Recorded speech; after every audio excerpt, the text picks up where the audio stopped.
एक सवाल बार बार उठता है और कई बार लोग बोलते भी हैं कि कुछ लोग बोलते हैं कि भारत को हिंदू राष्ट्र घोषित कर देना चाहिए। क्या आप इससे सहमत हैं?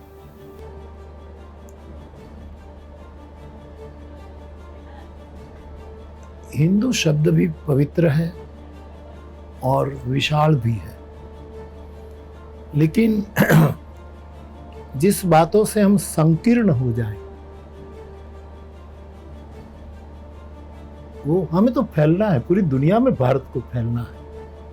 पूरी दुनिया को एक समय था कि ये देश संदेश देता था और यही हमें करना, जिसमें सबका शुभ समाहित हो, ऐसे हमें चलना है। तो हमें संकीर्ण नहीं होना चाहिए। सनातन धर्म सबसे श्रेष्ठ अच्छा शब्द है, सनातन धर्म। और हिंदू शब्द को आज छोटा बना दिया गया, ये बात और है, लेकिन हिंदू भी बहुत उदार मना है। मैं हिंदू हूँ, मैं सनातन धर्म का बालक हूँ, मैं गाय का दूध पीकर बड़ा हुआ हूँ और पी रहा हूँ, लेकिन हम सबका स्वीकार करते हैं। तो ये जो सबको समान मानो, ये कभी कभी सिद्ध नहीं भी हो सकता, क्योंकि एक बटवृक्ष है और एक दुर्वा का, एक दरो का, एक तिनका है। उसको समान कहना ठीक नहीं, दोनों को सम्मान दो। बट का भी पूजन करो और दुर्वा का लेकर गणेश जी की पूजा करो, दोनों को तो सबको समान। ये बहुत समः सर्वेषु भूतेषु भगवान योगेश्वर ने कहा, लेकिन सबको सम्मान देना चाहिए।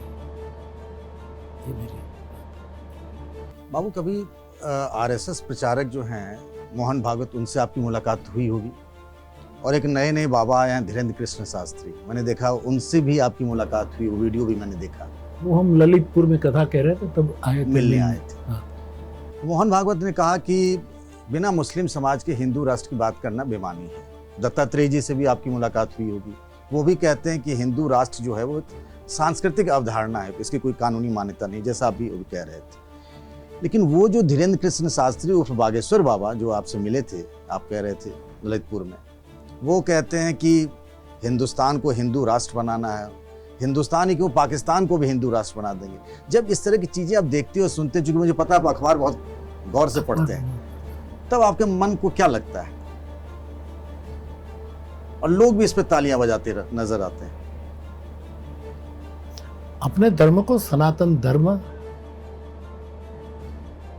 से दीक्षित रखें, और यदि हमारा धर्म सनातन है तो बिना प्रचार के विकसित होगा, बिना प्रचार के वो सबके लिए ग्राह्य होगा।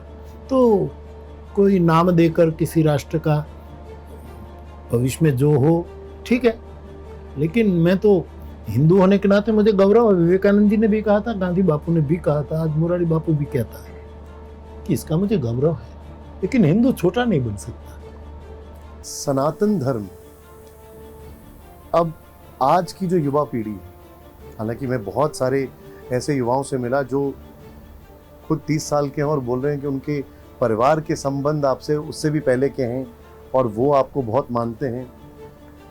लेकिन अगर मैं बात करूं कि सनातन धर्म की जो शिक्षा है वो कैसे दी जाएगी, कहां से आएगी, कौन देगा ये शिक्षा? इसीलिए तो हमारे आचार्यों की पीठ है। यदि जिस हेतु पीठें बनाई गई है वो है व्यास पीठ है, आचार्य पीठ है, और स्वार्थ मुक्त राजपीठ भी काम कर सकती है। राजपीठ माने राजनीति, राज्य सत्ताएं। अभी जिक्र हो रहा था पंडित धीरेन्द्र शास्त्री का, वो ये कहते हैं कि वो ऐसे संत हैं या ऐसे पंडित हैं जो पर्ची लिख देते हैं, लोगों की समस्याएं जान लेते हैं। क्या सनातन धर्म में चमत्कार की गुंजाइश है आज के वक्त में? मेरे माने में आकाश में रोज सुबह सूरज निकलता है, चमत्कार है। मेरे जाने माने में सूरज की पहली किरण आए और जलाशय में कमल खिलने लगे, ये सबसे बड़ा साक्षात्कार है। तो सब अपने अपने ढंग से काम करते हैं, सबके अपने अपने विचार हैं, इसकी आलोचना या किसी उसमें मैं नहीं जाऊंगा। सब अपने अपने काम करते हैं। लेकिन सनातन धर्म शब्द में जब यूज कर रहा हूँ तब मेरा सनातन धर्म की व्याख्या है आकाश भी उसके सामने छोटा है। और आकाश में आज चंद्रयान जा रहा है, कुछ दिनों के बाद भारत बहुत ज़्यादा गौरवान्वित होगा। तो आकाश में जो है, तो आज के युवा को सनातन धर्म जो आकाश से भी चौड़ा है, इसमें से विज्ञान भी सीखना चाहिए। आज की जो मॉडर्न टेक्नोलॉजी है उसको भी, मैं ये नहीं सनातन धर्म की व्याख्या नहीं क्योंकि हमारी तरह माला लेकर बैठ जाए, कोई छाप तिलक लगा, कोई विशेष यूनिफॉर्म लेकर, मैं इस रूप में आकाश में जो घटनाएं घट रही है, कुछ जिसके हम साक्षी हैं, कुछ हमें नहीं, सदियां बीत जाएगी, नए नए रहस्य खुलेंगे। तो सनातन धर्म एक ऐसा विशाल, अब उसके साथ धर्म जुड़ता है ना, तो कहीं भी धर्म जुड़ता है शब्द तो लोग उसको फ्रेम में मढ़ देते हैं, एक फोटो फ्रेम, उसको बहुत छोटा बना देते हैं। गगन सिद्धांत हमारे यहाँ का, तो उसका सिद्धांत आकाश की तरह चौड़ा है। तो इस रूप में सनातन धर्म को जो, तो वो धर्म भी सीखेगा और विज्ञान भी सीखेगा। आपने भारत का जिक्र किया बापू, मेरा एक अगला सवाल कुछ और है, लेकिन मैं आपसे एक सवाल जरूर जानना चाहूंगा। अभी पूरी दुनिया में अभी इस वक्त अलग अलग जगह बहुत बड़े बड़े संकट हैं। अगर उस दुनिया में तुलना भारत की करें तो हमारे पास बहुत शांति है, उस लिहाज से देखा जाए, आर्थिक दृष्टिकोण से, सामाजिक दृष्टिकोण से, या जिस तरीके से युद्ध के बादल में।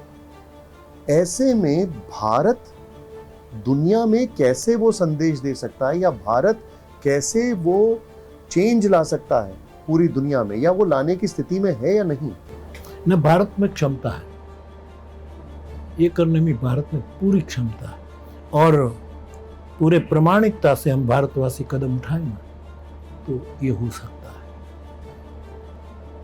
है। आजकल ये भी बात की कि भारत विश्व गुरु बने, ये भी बात चल रही है, लेकिन मैं कहता हूँ कि भारत विश्व गुरु था ही, हम भूल गए, अथवा तो हमारा रास्ता वो हो गया। भारत में बहुत क्षमता में, बहुत ऊर्जा है। मैं जब कहता हूँ कि भारत का ही नहीं, पूरी वसुधा का बहुत अच्छा भविष्य है, कई लोग मुझे पूछते हैं कि प्रमाण, प्रमाण नहीं, गुणातीत श्रद्धा के लिए कोई प्रमाण नहीं, परिणाम ही आता है। अभी जिक्र हुआ हनुमान जी का, जिक्र हुआ प्रभु श्री राम जी का। हाल ही में एक फिल्म आई थी आदि पुरुष, देखी आपने वो फिल्म? ना, मैं तो देखा नहीं, अखबार में पढ़ा। क्या कहना है आपका? मैं कहता हूँ कि वाल्मीकि ऑथोरिटी है, और उसके बाद आपने भी अभी नाम गिनाए, और ट्रेन चल चुकी, आपकी यात्रा शुभारंभ हो चुकी है, और तुलसी। मैंने कहा कि जो संवाद का शास्त्र है, राम का पूरा जीवन उसमें विवाद खड़ा हो, ऐसा करने की क्या जरूरत है? इन वाल्मीकि रामायण हमारे पास मौजूद है, और आज कई ऐसे आचार्य संसार में घूम रहे जो अथॉरिटी मानी जाए कि उसके लिए उसकी राय लेना चाहिए, और केवल एक खिड़की पर ही नजर रखकर बनाया जाए तो ये हमारे पवित्र सदग्रंथों का अपमान है।